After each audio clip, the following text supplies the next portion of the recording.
हाँ, मेरा नाम राजेंद्र कुमार अवस्थी है। मेरा सौभाग्य है कि मैं जैसलमेर में रहता हूँ। मेरा बर्थ प्लेस मेरे ननियाल पाली ज़िले में है, जो राजस्थान में ही है।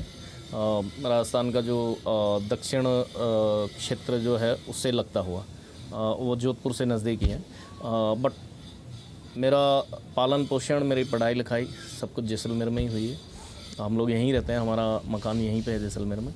और जो जैसलमेर ने मुझे दिया है, तो मुझे लगता है कि मुझे जैसलमेर को कुछ देना चाहिए इन द सेंस मैं जैसलमेर के लिए क्या कर सकता हूँ। तो सबसे पहले तो मैंने जैसलमेर के इतिहास को जानने की कोशिश की है, पढ़ा है। मैं हमेशा संपर्क में रहता हूँ ऐसे हिस्टोरियंस से जो जैसलमेर के बारे में लिखते हैं, या जिनके पास में पुरानी कुछ ऐसी किताबें हैं जिसमें जैसलमेर का इतिहास लिखा हुआ है। तो उन सारी चीज़ों को मैं हमेशा पढ़ता रहता हूँ। और उसके साथ साथ मेरा ये प्रयास रहता है कि बाहर से जो भी जैसलमेर देखने आता है, मैं उनको उस इतिहास की सटीक और सही जानकारी दे सकूं। ये मेरी सबसे बड़ी एक ड्यूटी है। क्योंकि यदि कुछ भी अगर गलत बताऊंगा या कोई ऐसा मिथ्स बताऊंगा किसी को भी, तो उससे मेरा कुछ भी नहीं बिगड़ेगा, लेकिन इस पूरे जैसलमेर का बहुत कुछ बिगड़ेगा। तो इसलिए मेरा प्रयास ये रहता है कि मैं जैसलमेर के बारे में सही जानकारी दूं। आज भी अगर हम कोई बुरा पहलू कहें हिंदुस्तान में, तो वो है हमारे यहाँ पे शिक्षा का सही ढंग से प्रभाव ना होना।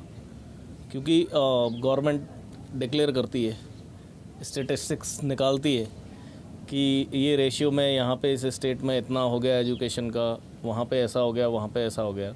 प्रौढ़ शिक्षा पे भी बहुत सारे वो कार्यक्रम किए।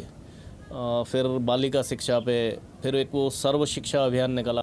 सरकार उस प्रोग्राम को थोपती है एक तरह से, कोई भी स्टेट गवर्नमेंट है या सेंट्रल का कोई वो है, तो उस पर थोपती है एक तरह से कि आप लोग ये प्रोग्राम आपको लागू करना है। अब कैसे करना है वो आपके ऊपर है। हमने आपको ये प्रोजेक्ट दे दिया है, ये प्रोग्राम दे दिया है, ये फंड दे दिया है। अब उसमें क्या होता है पोजीशन, वो क्या करेंगे, स्कूलों में डाल देंगे प्रोग्राम को। लेकिन शिक्षा सबको मिले, सर्व शिक्षा अभियान चलाया, लेकिन उसके मायने देखे जाएँ तो अभी भी वो सही ढंग से नहीं। क्योंकि हम लोगों में क्या हो गया, अभी जो है वो सेंट्रल गवर्नमेंट ने एक बिल पास किया कि किसी को भी फेल नहीं करेंगे। बहुत डिप्रेशन में जा रहे हैं, ऐसा हो रहा है, वैसा हो रहा है। लेकिन अगर सही हकीकत में अगर उसको हम लोग नोटिस करें, तो आज पोजीशन ये हो गई, जो पढ़ने वाले बच्चे थे, होशियार बच्चे थे, वो भी बहुत डिप्रेशन में आ गए। उनको लगता है कि मेरे पड़ोसी जो हैं उनका बच्चा और मैं दोनों एक ही क्लास में पढ़ते हैं, मैं होशियार हूँ और वो बच्चा बिल्कुल होशियार नहीं है, और उसके माँ बाप उसको कभी कुछ कहते भी नहीं है पढ़ने के लिए। जब वो बिना पढ़े पास हो रहा है और मैं इतना रात दिन मेहनत करके और पढ़ाई करता हूँ और फिर भी मैं पास हो रहा हूँ, तो फिर मैं क्यों इतना बॉदरेशन अपने दिमाग में लूँ पढ़ाई के लिए। आपने उस मतलब जो मूल आधार जो है, जड़ जो है, या जिसको हम नींव कह सकते हैं, उसको कमजोर। 8वीं तक आप फेल नहीं करेंगे किसी को भी। स्कूलों में बच्चों को स्ट्रेंथ बढ़ाने के लिए मिड डे मील, ठीक है, बच्चा खाना खाने के लालच में आता है स्कूल में, लेकिन उसकी स्थिति देख लो मिड डे मील की गुणवत्ता को। अगर हम देखें, बिहार में कुछ समय पहले एक बहुत बड़ा हादसा हुआ था, तो काफ़ी मतलब जो है कैजुअल्टीज़ वगैरह हुई। तो ये सारी चीज़ें क्या है, आपने एक ये सबसे साफ़ सुथरा क्षेत्र था शिक्षा का, उसके अंदर में भी आपने कुछ ऐसी चीज़ें डाल दी है जिससे अगर कोई करप्ट नहीं भी होना चाह रहा है, हो रहा है। टीचर्स भी टेंशन नहीं ले रहे हैं, ABC ग्रेड देना। अब जो बच्चा फेलियर है, C ग्रेड दे दिया, लेकिन नेक्स्ट क्लास में तो आ ही रहा है वो, लेकिन उसकी नींव वो कमज़ोर हो रही है। मतलब हिंदुस्तान कमज़ोर हो रहा है। क्योंकि हमारी जो सांस्कृतिक विरासत है वो क्या है, किसी भी किताब को उठा के देख लीजिए, किसी भी महापुरुष के वचनों को देख लीजिए, इस देश की जो जनरेशन आती है वो हमारी विरासत है। क्योंकि उस विरासत छोड़ गए उसको संभालने वाले यही है ना। अगर वो जनरेशन ही अपने मतलब जो नींव से ही वो कमज़ोर है, तो वो क्या संभालेगी। खुद को नहीं संभाल पा रहे हैं, आगे क्या करेंगे। तो प्राइवेट स्कूल्स हो गए तो वो सारा एक दुकान के जैसा हो गया। सुप्रीम कोर्ट को उसमें बहुत सारा हस्तक्षेप करना पड़ा। कैपिटेशन फ़ीस या एडमिशन फ़ीस के नाम पे या ट्यूशन फ़ीस के नाम पे बहुत सारे वजन डाल दिए गए। अब लोगों को लगता है मेरा बच्चा फला स्कूल में पढ़ेगा जहाँ पे 10,000 महीने की फ़ीस है तो ही मेरा बच्चा होशियार कहलाएगा। अब माँ बाप की स्थिति नहीं है, फिर भी वो मजबूरी में उस बच्चे को वहाँ पे भेज रहे हैं। अब जब आप मतलब जो है शिक्षा एक तरफ से कह रहे हो सबको फ्री, दूसरी तरफ से वहाँ पे 10,000 की शिक्षा दिलवाने के नाम पे आप मतलब जो कर रहे हैं, और लाइसेंस मिल रही है धनाधन, कोई भी जाए, मैं भी जाऊँ, स्कूल खोल दिया, लाइसेंस ले लिया, एक फ़ीस भर दिया, बस 25% हम जो है वो गरीब बच्चों को वहाँ पे एडमिशन फ्री में देंगे। तो क्या मतलब जो है हमारे पहले के, या मैं भी जैसे गवर्नमेंट स्कूल में पढ़ा हूँ, मेरा कोई कॉन्वेंट स्कूल में एजुकेशन नहीं हुआ, क्या मैं बिल्कुल जीरो हूँ? ये भी तो एक सोचने वाली बात है ना। हमारे जो वेद हैं, उपनिषद हैं, या हमारी जो प्राचीन जो अवधारणाएं हैं, जो हमारे धर्मशास्त्र है, उन पे किसी भी प्रकार से कोई ऐसा सिस्टम नहीं हो रहा है। तो ये सत्य है, बिल्कुल मैकाले वाली शिक्षा पद्धति जो है वो सही मायने में आज लागू हुई है। हमारी जो गुरुकुल पद्धति थी ख़त्म हो गई, इसीलिए हम लोग आज बहुत पिछड़ गए।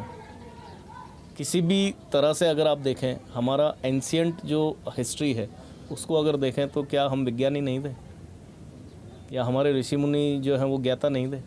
उन्होंने जो चीज़ें लिखी हैं वो आज कई यूरोपियन कंट्रीज़ में, इवन अमेरिकन्स उस पर बहुत बड़ी रिसर्च कर रहे हैं, और वो पता नहीं क्या क्या चीज़ें खोज के निकाल रहे हैं जो हमारे यहाँ से गया, और हम लोग आज उस चीज़ को ही नहीं जान रहे। हम बच्चों को उसके बारे में कोई जानकारी नहीं देना चाहते हैं। अगर कोई हमारे वेद शास्त्रों की बात होती है तो यहाँ पॉलिटिकल रीजन से उसको एक सांप्रदायिक भाव जैसा वो बढ़ा चढ़ा के बना के और उसको बता दिया जाता है। अब अभी मैंने एक बुक में भी पढ़ा कि एक ऑथर है, शायद वो अमेरिका की है या कहाँ की है, उसने एक पुस्तक लिखी है। उसमें राम, सीता और लक्ष्मण जब वनवास गए तो उसने लिखा है कि राम और लक्ष्मण दोनों सेक्सुअल हैरेसमेंट करते थे सीता को। क्या ये मानने योग्य है? या हनुमान जी के बारे में उसने लिख दिया कि वो सीता की तरफ मतलब जो है किसी भी प्रकार का वो ऐसा था। ये सारी चीज़ें आ रही हैं इस तरह से, जिन लोगों ने अपना दिमाग सिर्फ अपनी चीज़ बेचने में लगाया है, तो किसी भी तरह से बेचना है उनको। लेकिन ये सारी चीज़ें, अब अगर मैं आपको बता दूं, अगर इसका एक पार्ट किसी किताब में डाल के हिंदुस्तान की स्कूलों में दे दिया जाए, लेसन पढ़ना, मैं आपको गारंटी से बोलता हूं 95% बच्चे उस चीज़ को एक्सेप्ट करेंगे, क्योंकि एजुकेशन में वो सिस्टम ही नहीं है कि उनको हम लोग अपनी प्राचीन मतलब जो संस्कृति है या प्राचीन इतिहास जो है उसके बारे में जानकारी दें। यदि हम कहते हैं कि वीर शिवाजी तो मुग़लों के पिट्ठू थे, लिख देते हैं, कुछ भी नहीं, महाराणा प्रताप ने उनके आगे सिर झुका दिया। ये सारी चीज़ें अगर हम लोग लिख लें अगर लेसन में, बच्चे मानेंगे उसको, क्योंकि बच्चों को सिर्फ वही चीज़ सामने आ रही है। प्राचीन इतिहास ना तो घर में सिखाया जा रहा है ना स्कूल में। पोजीशन ये हो गई है कि अगर घर में कोई ऐसी धर्मशास्त्र की चर्चा होती है, बच्चे इंटरेस्ट ही नहीं लेते हैं। तो वो चीज़ें कम से कम एक सिस्टम बनना चाहिए, जो हमारी प्राचीन पद्धतियां हैं उन पे पुनः विचार होकर के, और यदि हम लोग उसको सही ढंग से लागू करें तो यकीनन 10 साल के भीतर भीतर हिंदुस्तान की शक्ल बदल जाएगी। ये बिल्कुल सत्य है। ऐसा नहीं है कि मैं इस चीज़ को पढ़ता हूँ या मेरा इंटरेस्ट है इसलिए, नहीं, ये सत्य है। आप इसकी बहुत गहराई में भी जा सकते हैं और ये देख सकते हैं, और इसके बारे में एक बहुत बड़ी बहस हो सकती है कि वास्तव में ये चीज़ है वो गलत है या सही है।